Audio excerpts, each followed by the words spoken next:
the deity, as the scripture, as the Nijavatara, incarnation in the human body, our Guru.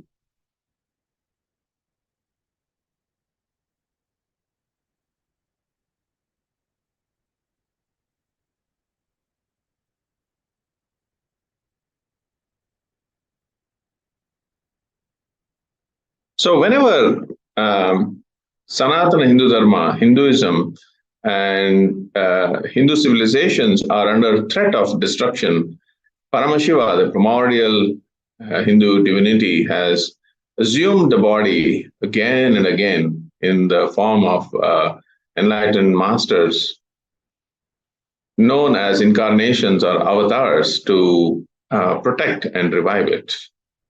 So the Supreme Pontiff of Hinduism, Jagadguru Mahasannidhanam, His Divine Holiness, Bhagavan Sri Nithyananda Paramashivam, is this millennia's incarnation of Paramashiva.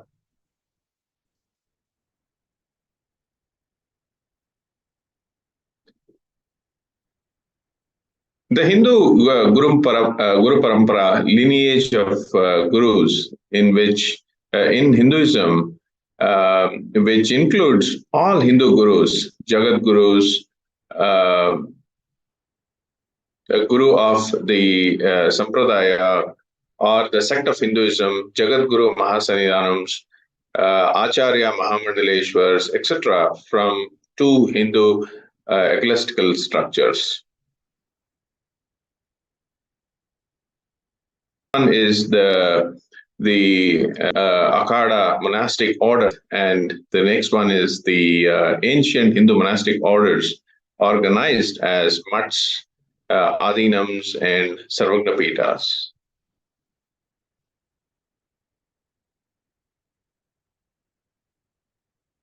Each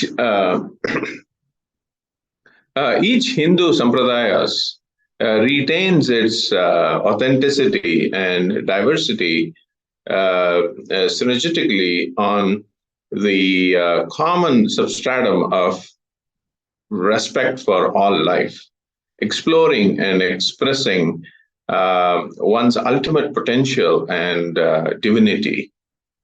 Each Hindu sampradaya as a unique civilizational entity pursues the common goal of all practicing indigenous Hindus, that is moksha, meaning liberation or enlightenment.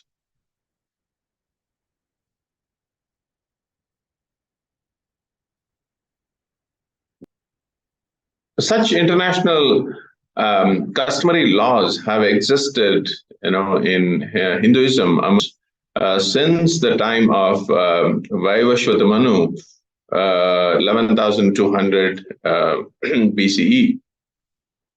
These humanitarian and international customary Hindu laws were revived again and again from time to time. One of the ones was in 321 BC, after Alexander of Greece had died soon after invading the Indian subcontinent and on his way back to Greece. Acharya, as a Rajaguru, guided the king, his disciple Chandragupta, who was originally a simple shepherd boy at the age of 10, before he was trained by Chanakya and reversed the political invasions of Alexander.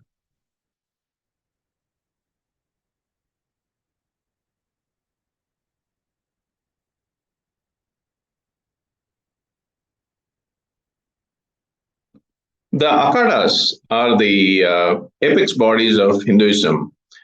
These bodies constitute a loosely knit federal structure that has existed for thousands of years and was revived by Adi Shankara to give stability to Hinduism.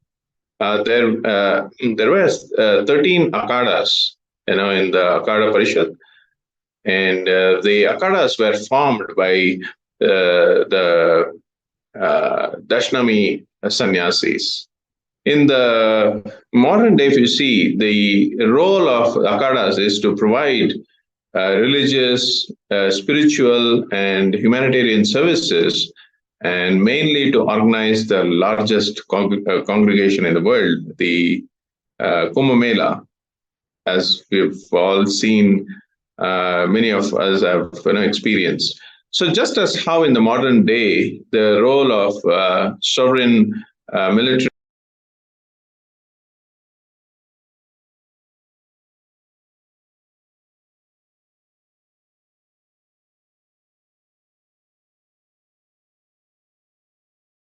which it has a permanent observer status at the United Nations General Assembly since 1994.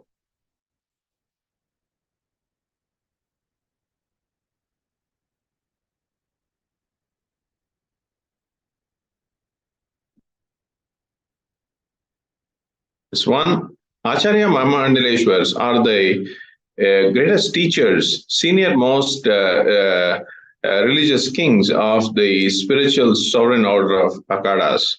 The Acharya Mahamandaleshwars is the supreme guru of the entire order.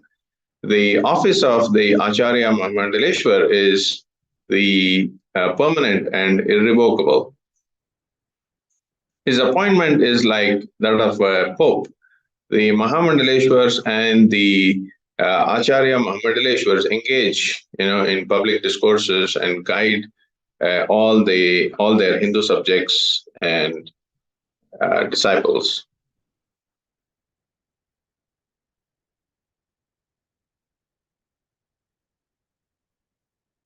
So on 12th February 2013, the SPH Bhagavan Sri Nithyananda Paramashivam was appointed as a successor Acharya Mahamandaleshwar of Mahanirvani Akad.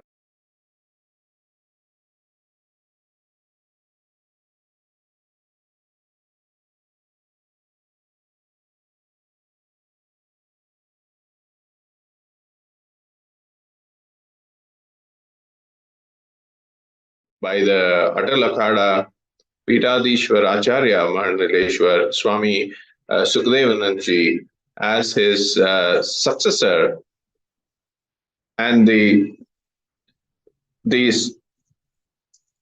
successor of Acharya Mahamandaleshwar.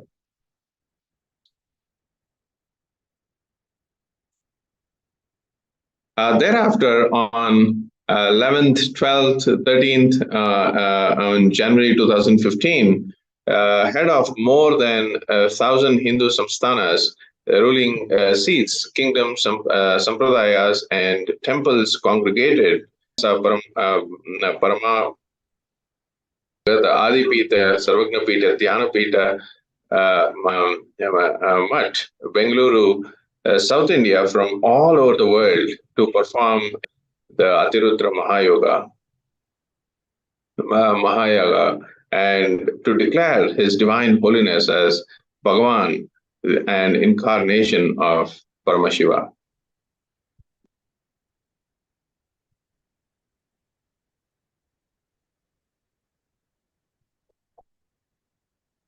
What we would like to summarize and share with all the viewers here is Hinduism is a pantheon of religions.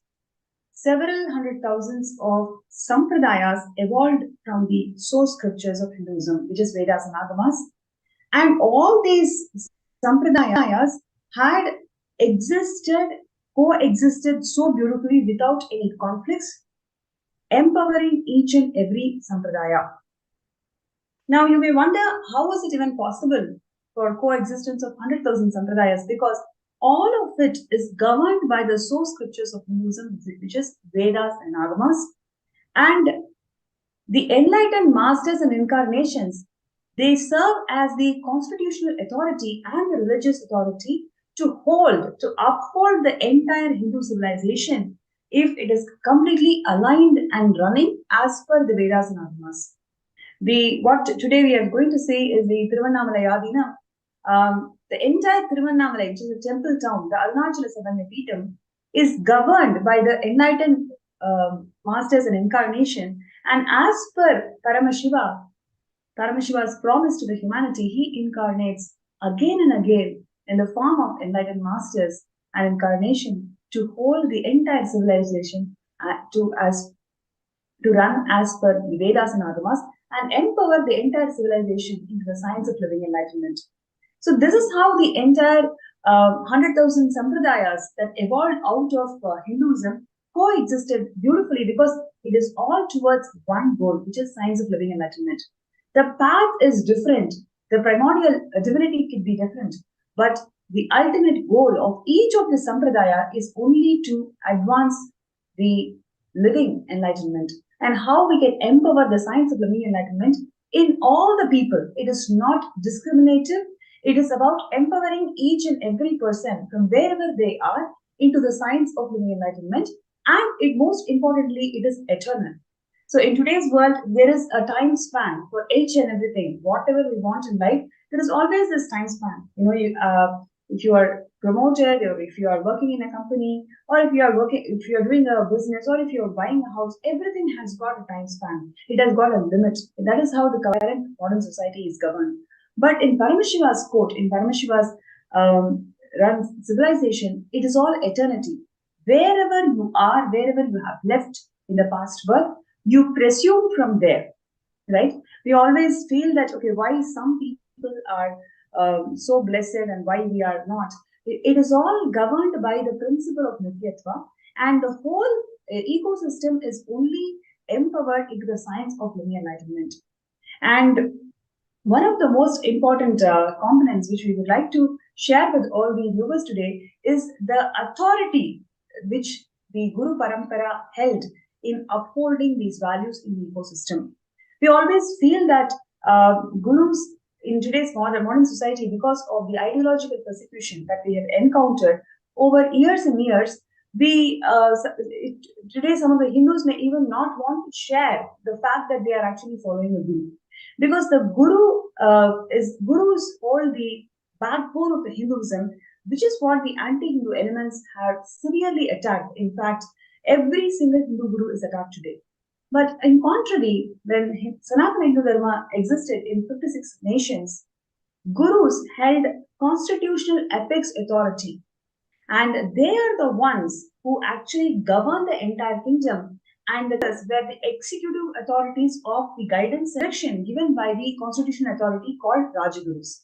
So Rajagurus existed as the most powerful person in the entire kingdom, where he directs, where he ensures if the kingdom is run as per the Sampradaya, if the kingdom is run as per the guidelines outed in the source scripture.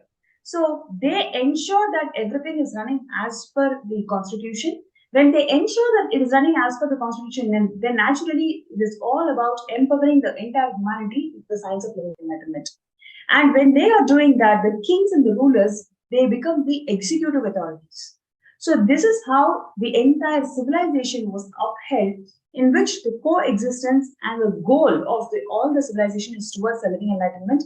And everybody protected the source scriptures. Everybody upheld the integrity of each other to ensure that the source scripture is the reference document that they always go to. So this is how the gurus, the Rajagurus, upheld a very important position in the society, in the ecosystem those days. Now, because of the ideological persecution, almost every single Hindu guru is targeted, and that is why we are seeing there is such a decline in the Sanatana, in upholding the Dharma in today's world, because the people who are appointed, who are ordained to maintain the integrity of the system is the targets of persecution today.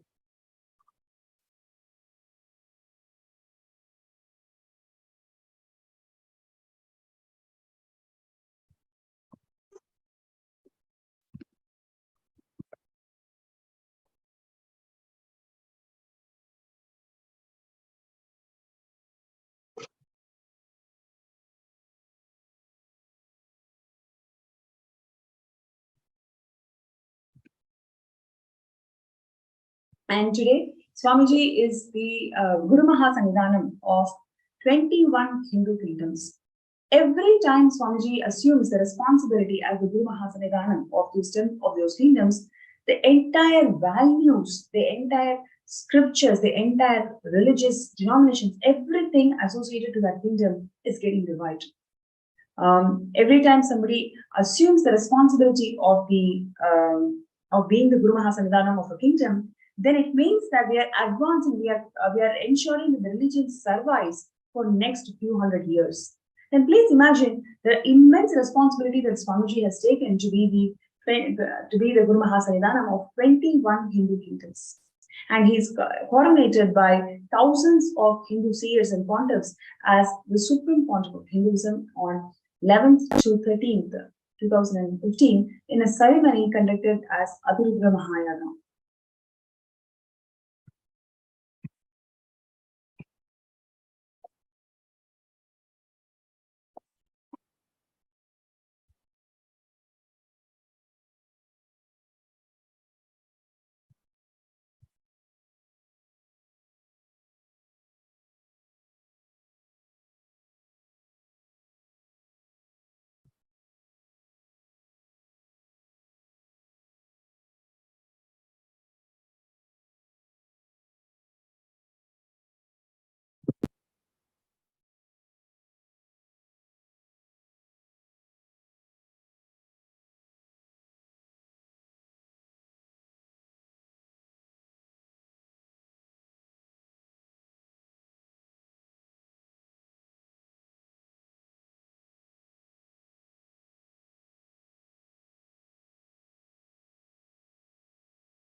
And now comes the important question on, do Hindu temples have religious sovereignty?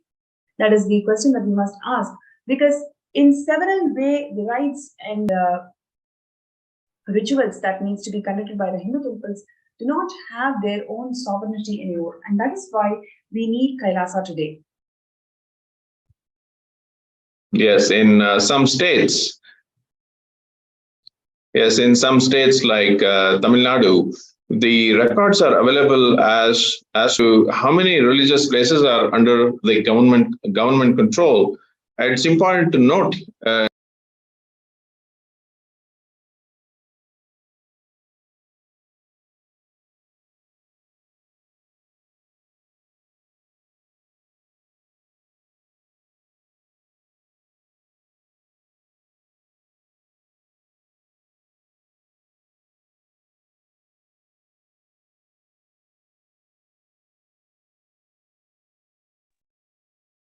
Yes, sorry for the audio glitch. Yes, so in some states like Tamil Nadu, the records are available as how many religious places are under government control in that 2005-2006 budget report. As many as 409 Hindu and Jain religious institutions are under its management.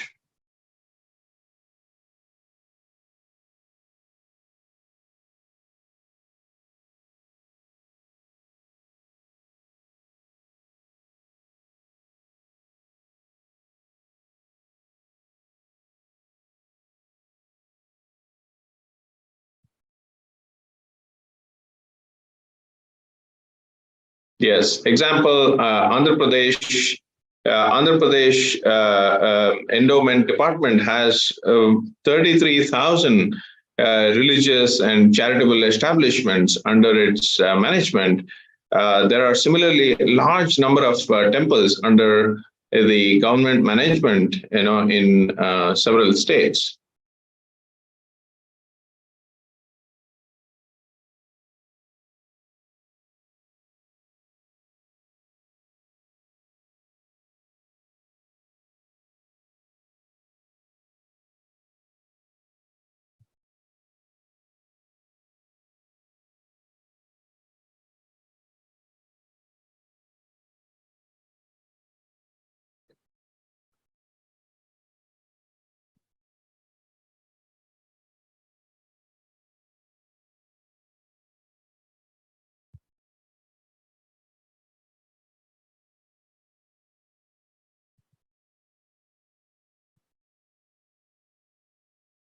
Yes.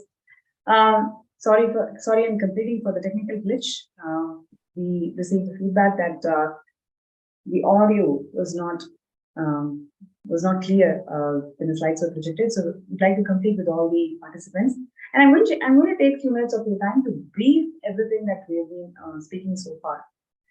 So one of the things that I would like to share with all the participants and viewers today is the grand narrative of Hinduism. Hinduism is a pantheon of religions. The source scriptures, Vedas and Agamas, gave birth to not 4 or 5 religions. In fact, it gave birth to 100,000 sampradayas. And each of these sampradayas has their own sect, own divinity, own methodology to worship, and own culture as well.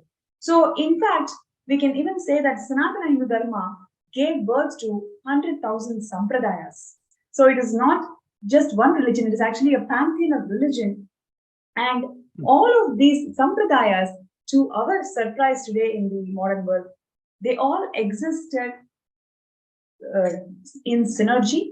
This coexistence of 100,000 sampradayas makes the Hinduism grand, whatever we consider it today.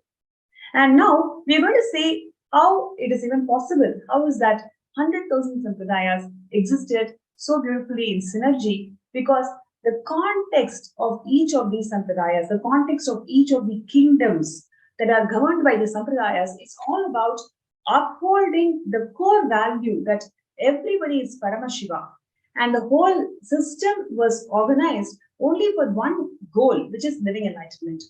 So whatever they were doing, it is all towards grooming each other, empowering each other towards the science of living enlightenment. And this entire setup, the entire ecclesiastical setup, was upheld by the Rajagurus. Now, who is Rajaguru? Rajaguru is the Guru Mahasannidhanam, or the religious apex body and constitutional apex body of every single Hindu kingdom. So there existed about 56 Hindu kingdoms, and each of these Hindu kingdoms had a constitutional apex authority and a religious apex authority. Both are same, both are one and the same, and that is nothing but the Rajaguru or Guru Mahasannidhanam.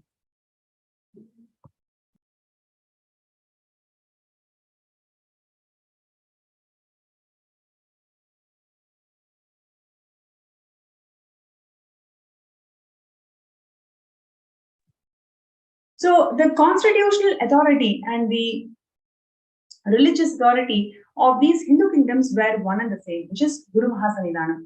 And these Guru Mahasannidhanams upheld the entire kingdom and ensured that the kingdom is running as per the governing principles laid out of the constitution. Here, the constitution is nothing but our source scriptures. So they ensure, okay, whether the people are fed as per the agamas, they ensure whether farmers are given money as per the agamas, whether the governance in the kingdom is happening as per the agamas. So every single thing that was happening in the Hindu kingdom was all towards ensuring if it is all running as per agamas, as per the constitutions. So this entire mechanism was upheld by the Rajagurus. And that is why the Hindu kingdoms existed so successfully in those days. And in fact, the rulers were actually the executive authorities of the Rajagurus. So what our understanding today could be like, okay,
yes, and what? And these Hindu kingdoms were upheld by the Rajagurus or the Guru Mahasannidhanam to ensure that the religious sovereignty is maintained in the kingdom and the entire kingdom is governed as per the principles laid out in Agamas, or as per the principles that these sampradayas would always want to run by. So they became the integrity offices. In fact, they became the guiding forces of all these kingdoms and ensured that everything is happening or complied in governance as per the source scriptures.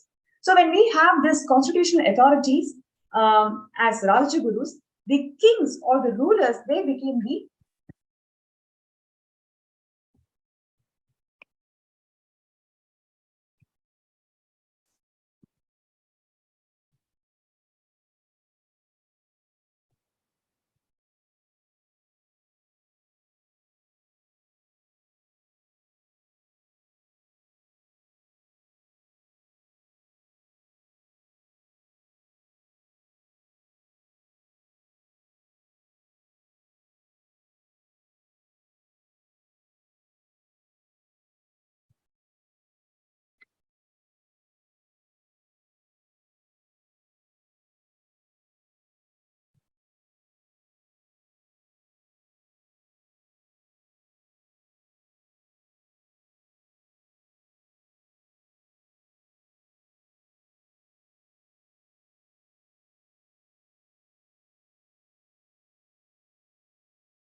yes.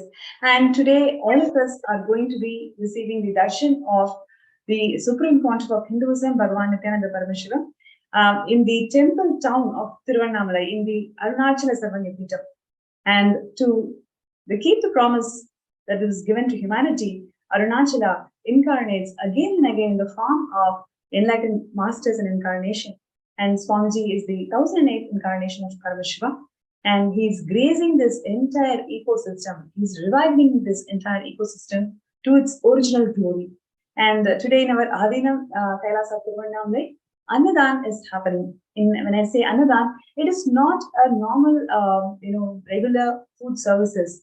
It is actually the way through which the parted through food.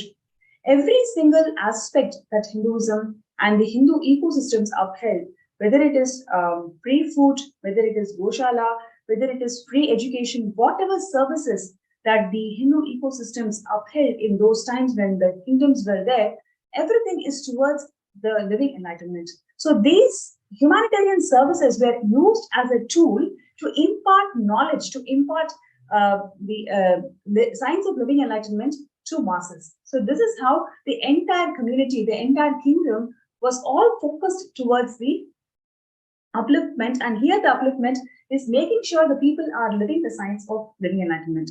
And this entire mission, the ecclesiastical structure of these Hindu kingdoms was maintained by the Rajagurus. And these Rajagurus, or the Guru Mahasannidhanams, they ensure that the kingdom is running as per the Vedas and Agamas and as per the Sampradayas that the Hindu kingdom are meant to run by. And the kings became the executive powers, whereas the Rajagurus or the Guru Mahasannidhanams, they were the actual constitutional heads. So when they were the constitutional heads and kings became the ruler, they ensured that the integrity is maintained in the entire ecosystem. They ensure that whether the governance, whether the food services, whether the education, whether the judicial systems, everything is aligned as per Agamas. This is exactly what Swamiji is reviving in Kailasa today, because Swamiji is the Guru Mahasanidhanam of 21 Hindu kingdoms. And he is reviving all of these Hindu kingdoms to its original glory. And in all of these Hindu kingdoms, the context is always living enlightenment. Today, if you take the Arunachala Samanyapitam, even the Annadhan, Swamiji is empowering the community to learn how to eat, meditate through the action of eating. So the whole, every single context, every single thing has the context of living enlightenment, and everything is aligned to that context so beautifully. So, so that is happening because the kingdom is governed by the religious authority, which is the Guru Mahasanidhanam, and this is exactly what we will be having in Kailasa. Kailasa is the first nation for all the Hindus out there, where we will experience complete sovereignty, whether it is religious legitimacy or the educational legitimacy or the economic legitimacy. Every single thing that we want to experience as the fruits of Hinduism, Swamiji is offering through Kailasa. There has been a great overwhelming response when the United States of Kailasa and United States of America entered into the bilateral agreement a few days before. Every single section of the Hindu diaspora is celebrating this move because we have been persecuted for more than 2,000 years. And in fact, we are at the receiving end of double-blind genocide, which meaning we don't even know that we are persecuted because the persecution is rooted in ideological level. So, given these progress in the diplomatic relations that United States of Kailasa is having, almost every single day we can see some proclamation or some cooperation agreement, some bilateral treaty. Almost every day, Kailasa is expanding its roots in all the countries around the world. And so the Supreme Pontiff of Hinduism, Swamiji, is reviving the Hinduism, reviving the Sanatana Hindu Dharma to its original glory. So all we need to do is being part of this ecosystem. That is the best thing that we can ever do. So we invite each and every participant out there to be part of Kailasa, to be part of the Sarvanyapita Yajaman and Karta. So these opportunities are given to all of us to make sure that we are part of the history.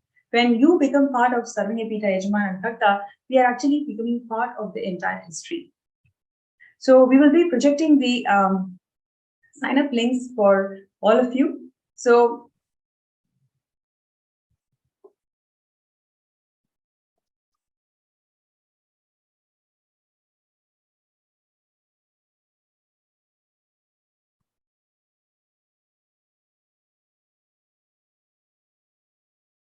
So everybody who's out there listening to this presentation, listening to this truths about how the Hindu kingdoms existed and how exactly Swamiji is reviving Kailasa around the world and all these Hindu kingdoms to its glory. And if you feel that this is a very important cause where all of us can be part of it, please do join the club. And all you need to do is register yourself in sksjp.org and register yourself as a Sarvanyapita Yajaman. And when you start your journey as a Sarvanyapita Yajaman, let's say you're going to contribute about $21,000 towards this cause, then you will also be able to attend the Paramashivam Season 2 program that is starting from Shivaratri. So I request all the viewers and participants out there to take a few minutes and sign up for Paramashivam or the Sarvanyapita Yajaman. And we will get in touch with you wherever you are in this journey. We are always here to support you, to empower you, and ensure that you are all part of Kailasa. So please go ahead and register yourselves.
Yes, Nithyanandam.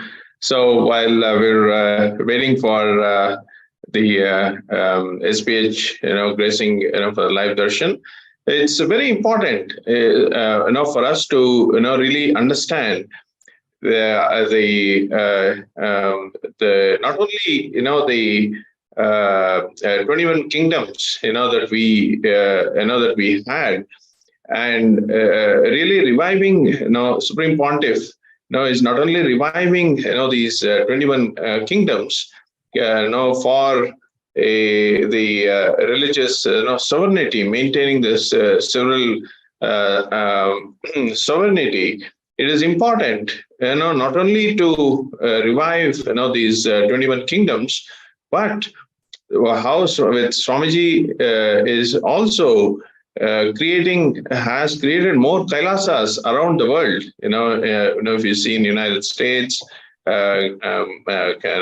Canada, all over the world, and if you see, there are so many Kailasas contributing, to the humanity. So it's important, that how each ecosystem is continuously, contributing to the community, to the people. It is about, the conscious lifestyle, enlightened lifestyle around, the enlightened ecosystems of, Kailasas around the world. It is really important, for us to understand each of, who are listening, to this, why this revival is so very important. With all the, natural calamities, and the air we breathe, and the contamination, and so many different things that is happening around the world. Now than ever, the humanity needs, the greener way of, lifestyle, and this enlightened ecosystem, and the enlightened, infrastructures to really save the planet Earth. And that is really what, Kailasa is, Swamiji's grand vision and mission is to, not only reviving, these ancient ecosystems that contributed to the civilization for eons, but to also address, the major problems, in the world today, through the Kailasas, through Mahakailasa, through different Kailasas around the world.